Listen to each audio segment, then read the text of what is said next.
விவசாயிகளின் வங்கிக் கடனை தள்ளுபடி செய்ய வேண்டும் என்பது உள்ளிட்ட கோரிக்கைகளை வலியுறுத்தி சென்னையில் அனைத்து விவசாயிகள் சங்கங்களின் ஒருங்கிணைப்பு குழு சார்பில் உண்ணாவிரத போராட்டம் நடைபெற்றது.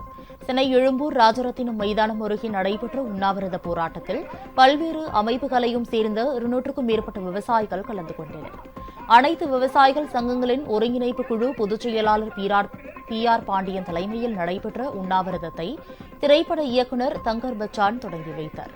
பின்னர் செய்தியாளர்களிடம் பேசிய பி.ஆர். பாண்டியன், திமுக அரசு கடந்த 2021ஆம் ஆண்டு தேர்தல் அறிக்கையில் கொடுத்த வாக்குறுதிப்படி விவசாயிகள் வங்கிகளில் பெற்றுள்ள கடன் அவர்களின் பிள்ளைகளுடைய கல்விக் கடன்களை தள்ளுபடி செய்ய வேண்டும் என்று வலியுறுத்தினார். மேகதாதுவில் அணை கட்டுவதை தடுத்து நிறுத்த வேண்டும் என்று அவர் கேட்டுக் கொண்டார். பேரழிவு திட்டங்களை கைவிட வேண்டும். தமிழ்நாடு நிலநடுக்கொறிப்பு சட்டத்தை திரும்பப் பெற வேண்டும். தேசியமயமாக்கப்பட்ட வங்கிகளுடைய கடனை தள்ளுபடி செய்ய வேண்டும்.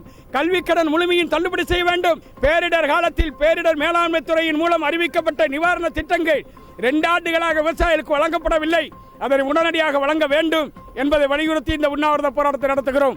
விரைவில் திமுக அரசு விவசாய விரோத கொள்கையை கைவிடாவிட்டால் ஒட்டுமொத்த தமிழகத்தில் இருக்கிற விவசாய சங்க தலைவர்கள் ஒன்று கூடி தேர்தல் களத்தில் யாருக்கு வாக்களிப்பது என்பதை விரைவில் அறிவிப்போம்.